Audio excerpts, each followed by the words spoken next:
Circular motion की दूसरी video में आपका बहुत बहुत स्वागत है। इससे पहले वाली वीडियो हम लोगों ने इंट्रोडक्शन लिया था कि सर्कुलर मोशन होता क्या, अपने आसपास जो भी हो रहा है वहाँ पर सर्कुलर मोशन हमें कहाँ देखने को मिलता है। आज हम लोग आगे कहानी समझेंगे, लेकिन जो कल पढ़ा था उसको भी थोड़ा रिवाइज कर लेते हैं। आज हम लोग सर्कुलर मोशन और लीनियर मोशन में जो एनालॉजी फिट बैठती है इक्वेशन ऑफ मोशन की, वो देखने वाले हैं। रिलेशन एक्चुअली में देखने वाले हैं सर्कुलर मोशन और लीनियर मोशन में। तो कल हम लोगों ने क्या पढ़ा था? कल हम लोगों ने पढ़ा था कि भाई साहब जो एंगुलर डिस्प्लेसमेंट होता है उसे हम लोग थीटा कहते हैं। जब कोई पोजीशन वेक्टर किसी फिक्स पॉइंट के अबाउट ट्रेस करता है, जो एंगल घूमता है उसे हम लोग एंगुलर डिस्प्लेसमेंट कहते हैं। अब change in angular displacement with time को हम लोगों ने ओमेगा कहा था, एंगुलर वेलोसिटी, और change in angular velocity with time को हम लोगों ने अल्फा कहा था, जो था एंगुलर एक्सेलरेशन। तो तीन फिजिकल क्वांटिटी सर्कुलर मोशन की, तीन जो फंडामेंटल फिजिकल क्वांटिटी हैं वो हमने सीखी थी, angular displacement, angular velocity, angular acceleration. अच्छा, अब मैंने कहा था कि ये वेक्टर क्वांटिटीज़ हैं आपका, ये वेक्टर क्वांटिटीज़ हैं, ओमेगा और अल्फा वेक्टर क्वांटिटीज़ हैं, और वेक्टर क्वांटिटीज़ हैं तो इसकी डेफिनेशन अभी हमने आपको नहीं बताई थी। आज बारी आती है इसकी डेफिनेशन जानने की। थोड़ी लॉजिकल है, मज़ा आएगा समझने में। मैं आपसे एक सवाल करता हूँ, ठीक है? आपसे मैं सवाल करता हूँ कि ये जो आप मार्कर देख रहे हो, मार्कर ये किस डायरेक्शन में घूम रहा है? किस डायरेक्शन में घूम रहा है? मेरे लिए तो एंटी क्लॉकवाइज घूम रहा है। आपके लिए किस डायरेक्शन में घूम रहा है? ये सर्कुलर मोशन कर रहा है मेरा पेन, मेरे लिए ये एंटी क्लॉकवाइज घूम रहा है। आपके लिए किस डायरेक्शन में घूम रहा है? जल्दी बताओ। आपके लिए क्लॉकवाइज डायरेक्शन में घूम रहा है, ठीक है? अगर हमें बताना होता, मान लीजिए कि एक पार्टिकल है, ये रहा मतलब सेंटर, और एक पार्टिकल इसके अराउंड घूम रहा है, सर्कुलर मोशन कर रहा है, इस डायरेक्शन में अगर घूम रहा, हम लोग बोलते हैं ये तो एंटी क्लॉकवाइज घूम रहा है, एंटी क्लॉकवाइज घूम रहा है। अगर अपोजिट डायरेक्शन में घूम रहा है तो क्लॉकवाइज डायरेक्शन में घूम रहा है। इस डायरेक्शन में अगर घूम रहा है तो क्लॉकवाइज डायरेक्शन में घूम रहा है, ठीक है? लेकिन जैसा अभी हमने प्रैक्टिकल करा था कि मेरे लिए ये मार्कर तो एंटी क्लॉकवाइज घूम रहा है, आपके लिए मार्कर क्लॉकवाइज घूम रहा है। यानी अगर हम लोग ओमेगा की डायरेक्शन इस प्रकार से डिफाइन करते, एंटी क्लॉकवाइज सेंस, तो शायद हमारी बात नहीं बनती, क्योंकि डायरेक्शन तो एक यूनिक प्रॉपर्टी होती है किसी भी मूविंग ऑब्जेक्ट की। डायरेक्शन तो यूनिक प्रॉपर्टी होती है, वो किसी को क्या दिख रहा है इस बात पर निर्भर नहीं करता। अगर वो इस नॉर्थ डायरेक्शन में, तो नॉर्थ ही डायरेक्शन में वेलोसिटी होगी, हर जगह से होगी। तो यहाँ पर ऐसा नहीं हो रहा है। हम जब मार्कर को देख रहे हैं हमें एंटी क्लॉकवाइज दिखाई दे रहा है, आपको क्लॉकवाइज दिखाई दे रहा है। अगर हम लोग ओमेगा को अगर इस तरह से डिफाइन करते, ओमेगा की डायरेक्शन इस प्रकार डिफाइन करते, तो शायद हमारे लिए ये एकदम मतलब जनरल बातचीत में तो चल जाता कई बार, लेकिन मैथमेटिक्स कहाँ से लाते? हम लोग मैथमेटिक्स को इन्वॉल्व नहीं कर पाते। इसलिए ओमेगा जो डायरेक्शन होती है, ओमेगा की डायरेक्शन होती है, वो हम लोग थंब रूल से निकालते हैं। जैसे कि इस डायरेक्शन में पार्टिकल जा रहा है, इस तरह मूव कर रहा है, तो जिस तरह मूव कर रहा है उस तरह हम लोग फिंगर्स को कर्व करते हैं, और जिस तरह मेरा थंब जाता है वो होती है एंगुलर वेलोसिटी की डायरेक्शन। देखो फिर से मैं करता हूँ, ये मेरा हाथ है, जिस डायरेक्शन में पार्टिकल मूव कर रहा है उस डायरेक्शन में मैंने हाथ को कर्व किया, और जो थंब की मेरी डायरेक्शन आई वही डायरेक्शन होती है एंगुलर वेलोसिटी की डायरेक्शन। अच्छा भैया, वो वाला प्रैक्टिकल करके दिखाओ जो आप ऐसे कर रहे थे, तो ये एंटी क्लॉकवाइज और आपको दिख रहा था ये क्लॉकवाइज। अब आप देखो प्रैक्टिकल करके देखना, मेरे लिए मैंने हाथ ऐसे किया, ओमेगा की डायरेक्शन इस साइड, आप भी अपना राइट हैंड लोगे, आप भी करोगे तो आप भी इस डायरेक्शन में कर्व करोगे, तब भी ओमेगा की डायरेक्शन सेम साइड। यानी कि अब ये जो सेंस वाली कीमती कि किसी की और को कुछ और दिख रहा है, किसी और को कुछ और दिख रहा है, आप सभी को पता है कि ओमेगा की डायरेक्शन, कोई अगर पार्टिकल सर्कुलर मोशन कर रहा है तो उसकी जो वेलोसिटी डायरेक्शन किस प्रकार से डिफाइन की जाती है, हमेशा सबके लिए वो एक ही बराबर आएगी, ठीक। और मैथमेटिक्स का पंगा भी यहाँ पर खत्म हो जाता है। अभी हम लोग क्वांटिफाई करेंगे जब, तब बताएंगे कैसे क्रॉस प्रोडक्ट के द्वारा हम लोग ओमेगा निकालते हैं। अच्छा, तो हमें लगता है यहाँ पर डायरेक्शन किस तरह से डिफाइन की जाती है। बहुत लोग सवाल करते हैं, बहुत स्टूडेंट सवाल करते हैं कि ये ओमेगा अल्फा की direction perpendicular to the motion क्यों होती है? मोशन तो ऐसा इस प्लेन में हो रहा है और इस वेलोसिटी डायरेक्शन आप इस तरह दिखा रहे हो, ऐसा क्यों करते हो? इसलिए दिखाते हैं क्योंकि हमें मैथमेटिक्स भी लगानी है और हमें सभी के लिए सेम सेंस भी रखना है। क्लॉकवाइज एंटी क्लॉकवाइज से मैथमेटिक्स नहीं होती, मैथमेटिक्स होती है प्रॉपर रूल्स, ठीक है, प्रॉपर क्रॉस प्रोडक्ट से। यहाँ पर क्रॉस प्रोडक्ट काफ़ी जायज़ रहता है। ओके जी, तो ये बात हो गई डायरेक्शन ऑफ एंगुलर वेलोसिटी, ठीक। अच्छा, अब यार थोड़ा एनालॉजी की बात कर लेते हैं। जब हमारी जो जैसे कि यहाँ पर आप देख सकते हैं कि एक कार है, मूव कर रही है, लीनियर मोशन कर रही है, जो हम लोगों ने काइनेमेटिक्स पढ़ा है, और दूसरा है अपना ऑब्जेक्ट है, सर्कुलर मोशन कर रहा है, सर्कुलर मोशन कर रहा है। जब लीनियर मोशन करता है तो हमारे पास जो फिजिकल क्वांटिटी होती थी वो क्या होती थी? Displacement, velocity, acceleration. Displacement, velocity, acceleration और टाइम, चार फिजिकल क्वांटिटी होती थी, और इन्हीं से मिलकर हमारी इक्वेशंस ऑफ मोशन बनती थी। इक्वेशन ऑफ मोशन मतलब v = u + at, b² = u² + 2as, s = ut + तो जितनी इन चार ही वेरिएबल्स से तो वो इक्वेशंस बनती थी। अब सर्कुलर मोशन में भी हमारे पास चार वेरिएबल हैं। कौन कौन से वेरिएबल हैं? थीटा है जो कि एंगुलर डिस्प्लेसमेंट है, ओमेगा है जो कि एंगुलर वेलोसिटी है, अल्फा है एंगुलर एक्सेलरेशन है, टाइम तो दोनों में टाइम कैसे बदल सकता है? सर्कुलर मोशन करोगे तब भी हम टाइम ही मेजर करेंगे, लीनियर मोशन कर रहा होगा ऑब्जेक्ट तब भी हम लोग टाइम से ही मेजर करेंगे। तो एक चीज़ दोनों में कॉमन है कि दोनों के वेरिएबल कुछ ना कुछ सेम है, बस उसकी डायरेक्शन कुछ अलग तरह से डिफाइन करी जाती होती है, अलग फिजिकल क्वांटिटी, और आपकी वेलोसिटी जो लीनियर वेलोसिटी उसको अलग फिजिकल क्वांटिटी है। अच्छा, तो इससे भी जो इक्वेशंस ऑफ मोशन बनेगी वो भी लगभग सेम ही होगी, कैसे? क्योंकि यहाँ पर भी जो v होता था वो dx/dt होता था, यहाँ x डिस्प्लेसमेंट है, और एक्सेलरेशन भी dv/dt होता था, ठीक। यहाँ पर भी जो ओमेगा होता है वो dθ/dt होता है, और अल्फा भी dα/dt होता है। ये मैं क्यों बता रहा हूँ? क्योंकि जो इक्वेशन ऑफ मोशन कहाँ से प्रोड्यूस हुई? यहीं से तो प्रोड्यूस हुई है, v = u + at, ये सब यही दो इक्वेशन से तो बनी है। इसमें भी यही कंडीशन है, यानी इसकी जो इक्वेशन ऑफ मोशन है और इसकी जो इक्वेशन ऑफ मोशन, दोनों की पिक्चर थोड़ी सी सेम ही होगी, बिल्कुल सेम होगी। जैसे कि यहाँ पर मैं दिखाना चाहूँगा, लीनियर मोशन है। अब आपको पता है यहाँ पर क्या होता है? लीनियर मोशन में डिस्प्लेसमेंट, वेलोसिटी, एक्सेलरेशन, टाइम है। यहाँ पर भी थीटा, ओमेगा, अल्फा, टी। अब सर्कुलर मोशन वाली आप बताना, मैं लीनियर वाली बताता हूँ। v = u + at, जहाँ u इनिशियल वेलोसिटी है और यहाँ पर ओमेगा नॉट में इनिशियल एंगुलर वेलोसिटी दे देता हूँ, ठीक है। तो यहाँ पर ये क्या होगा equation? Omega = omega naught + alpha × t, equation number first. अब आता है s = ut + ½ at², ut + ½ at²। तो यहाँ पर भी हो जाएगा theta = omega naught t + ½ alpha t²। फिर एक और आता है v² = u² + 2as, तो ओमेगा² = omega naught square + 2 alpha theta. एक और हमारा जो फेवरेट इक्वेशन है, हम लोगों का फेवरेट इक्वेशन है, s = u + v/2 × t। तो यहाँ पर भी थीटा = ओमेगा + ओमेगा नॉट/2 × t। तो ये हमारी इक्वेशन ऑफ मोशन आ गई। अब जितने भी सवाल, जैसे हमें लीनियर मोशन में सवाल देखने को मिलते, जितने भी सर्कुलर मोशन में भी सवाल आए, जहाँ पर 3 वेरिएबल दिए जाए, एक वेरिएबल पूछ दिया जाए, आसानी से आप निकाल लो, ठीक है। हमेशा याद रखिएगा दोस्तों कि यहाँ पर एनालॉजी मैच करती है इक्वेशंस की, ज़्यादा बड़ी बात नहीं। अभी हम लोग काइनेमेटिक्स पढ़ रहे हैं, याद रखिएगा, अभी हम लोग सर्कुलर मोशन की काइनेमेटिक्स पढ़ रहे हैं। कोई काइनेमेटिक्स तो कठिन है ही नहीं सर्कुलर मोशन की।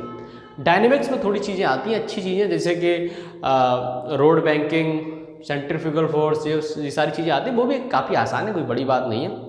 लेकिन काइनेमेटिक्स बहुत सरल है, क्योंकि जो हमने पढ़ रखा है वही आ जाता है, निकल के सामने आ जाता है, ठीक है।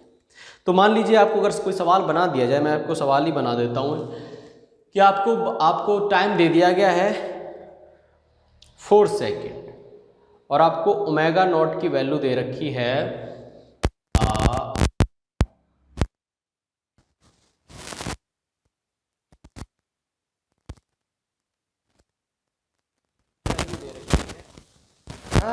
अल्फा, यहाँ पर 5 रेडियन/सेकेंड। हमसे पूछा गया कि बराबर 4 सेकेंड पर आप ओमेगा बता दें कि पार्टिकल की वेलोसिटी, कोई कठिन सवाल इक्वेशन में रखना, कोई कठिन ऐसे ऐसे जितने भी सवाल आपको दिखाई दें जहाँ पर इक्वेशन और मोशन केवल लगानी है सर, सारे घूम घूम के बस याद रखना है कि आपको फोकस रखना है कि वो क्या क्या है, क्योंकि यहाँ पर रेवोल्यूशन पर खेल जाते हैं 3 चक्कर के बाद 4 चक्कर के बाद, तो आपको ये ध्यान रखना कि 4 चक्कर के बाद कितना एंगल हो जाएगा टोटल, टाइम पूछ देता है, थोड़ा सब कहने का तरीका बदल जाता है, सवाल वही रहते हैं, बस सवाल में थोड़ा एंगल वाला जो सिस्टम है वो आपको थोड़ा अपने अंदर बैठाना है, कोई भी सवाल आपसे नहीं पूछेगा, आप आसानी से कर ले जाएंगे। अच्छा, अब आगे बढ़ते हैं भाई, relation between linear and angular speed, relation between linear and angular speed, linear speed क्या होती है, लीनियर स्पीड मतलब v और एंगुलर स्पीड मतलब ओमेगा, एंगुलर स्पीड मतलब ओमेगा, जो अभी हमने बात करी।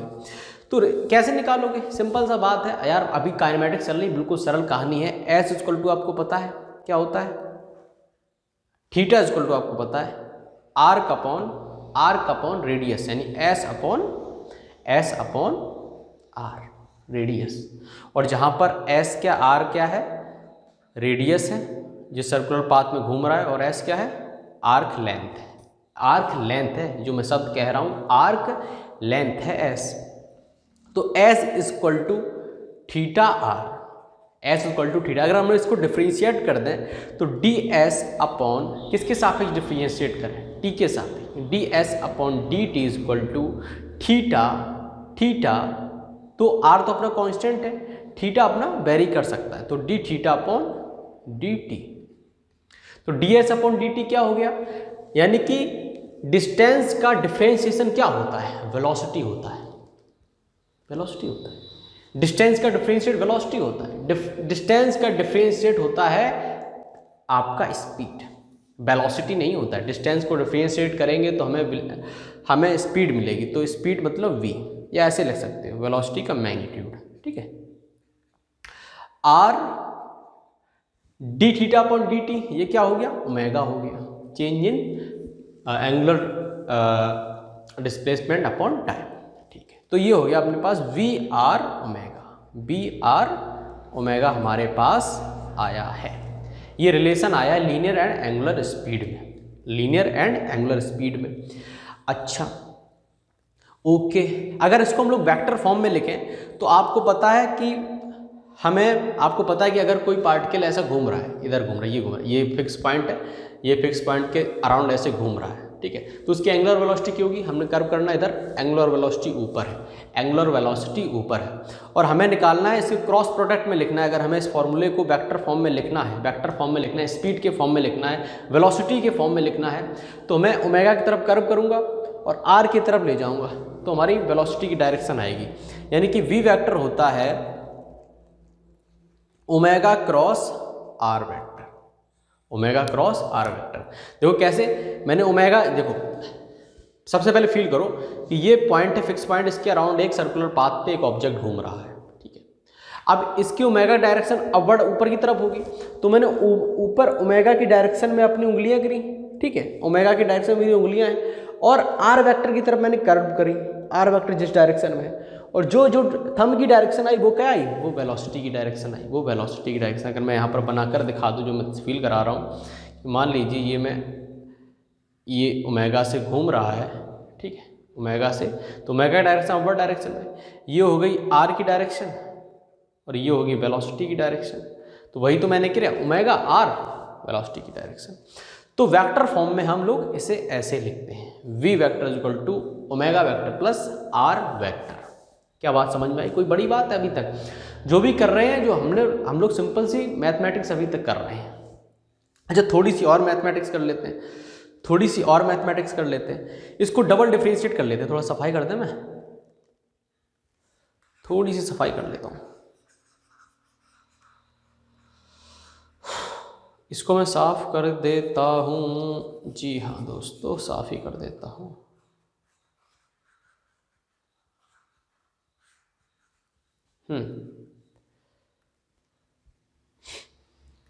एक मिनट, थोड़ा और पूरा ही साफ करना पड़ा, बताओ। तो हमारे पास क्या आया था, V vector is equal to omega vector cross R vector. अब इसको हम लोग फिर से डिफ्रेंशिएट करते तो क्या होगा, तो dv अपॉन dt टाइम के सापेक्ष कर रहे हैं, ओमेगा क्रॉस या फिर cross dr vector upon dt plus r vector d omega upon dt, d omega upon dt। ठीक,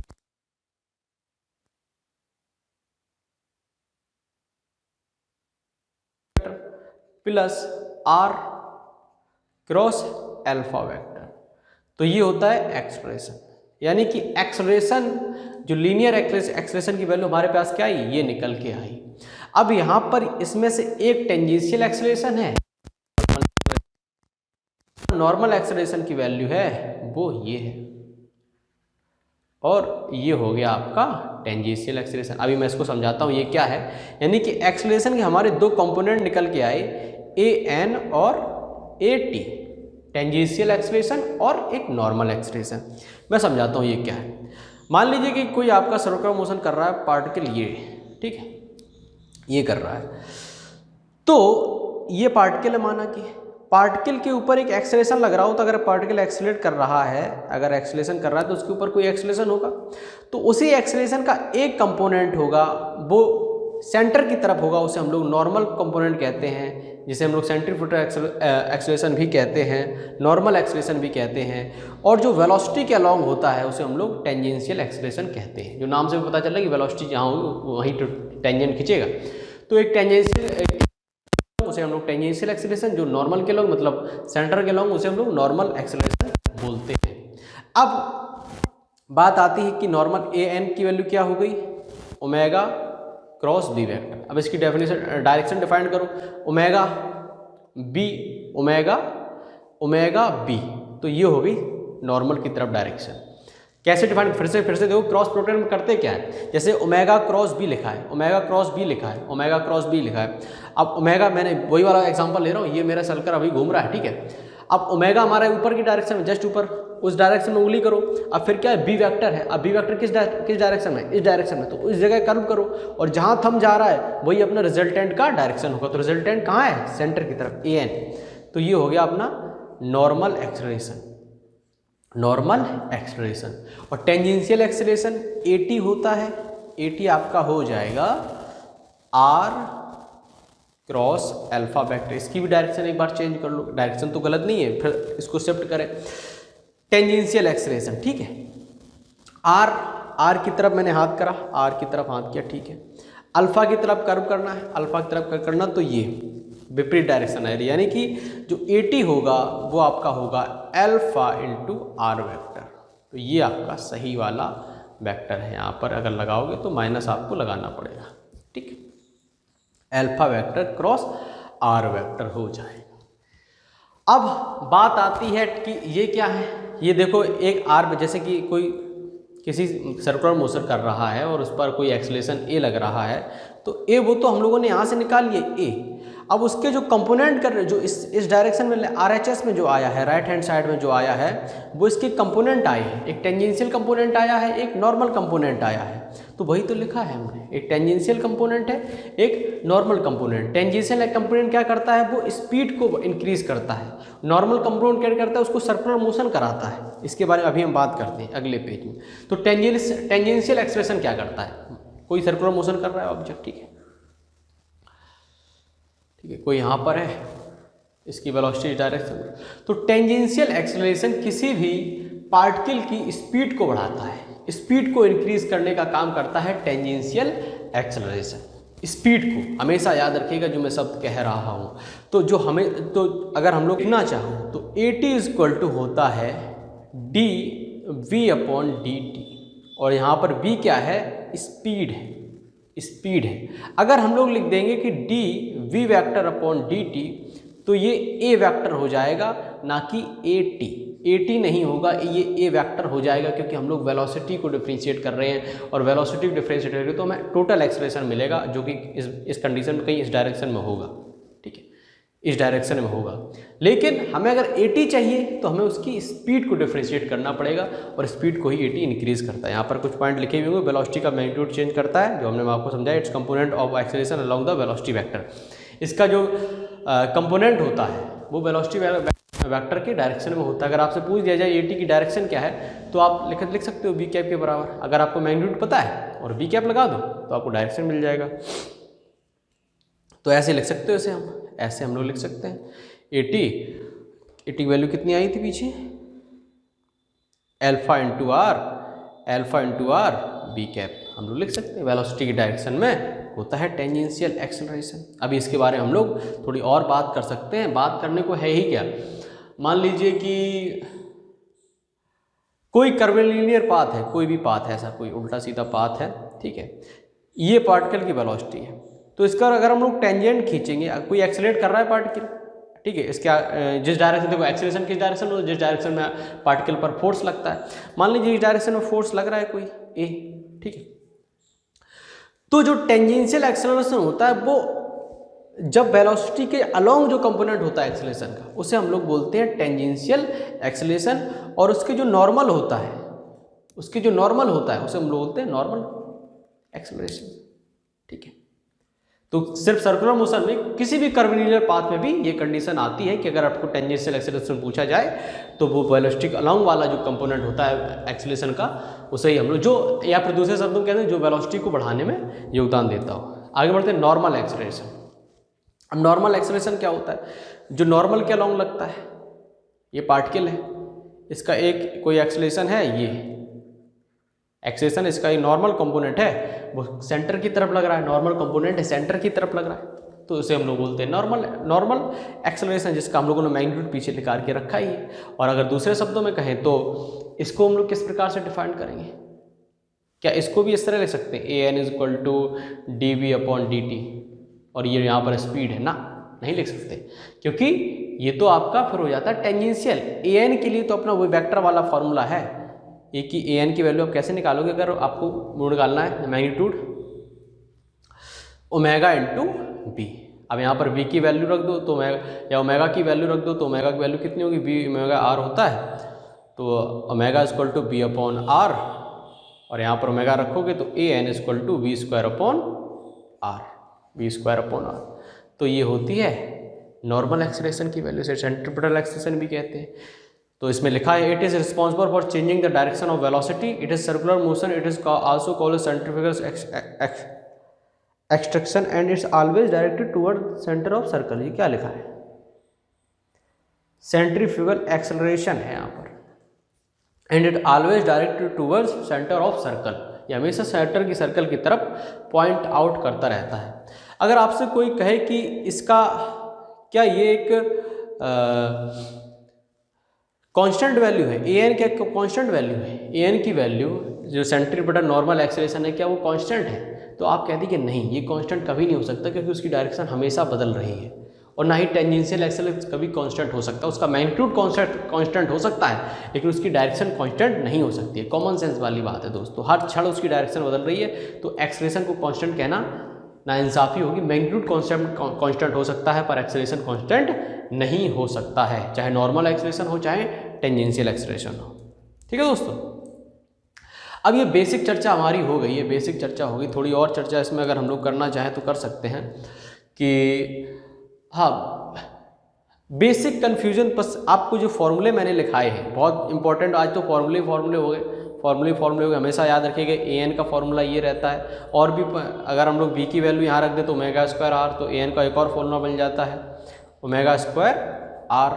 ठीक है, तो ओमेगा स्क्वायर r और v²/r ये एक फॉर्मूला हो गया। टेंजेंशियल एक्सेलरेशन का अपने पास है अल्फा इंटू r, ठीक है, और dv/dt, और जहाँ v क्या है स्पीड है।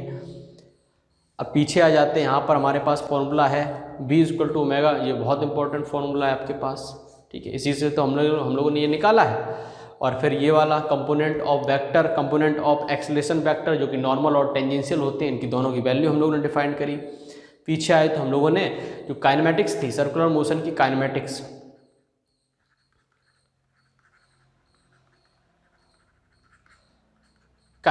हम लोगों ने पढ़ी, सर्कुलर मोशन की काइनेमेटिक्स पढ़ी। वो सिंपल एनालॉजी हमें मिल गई अपनी लीनियर मोशन वाली कहानी से, है ना।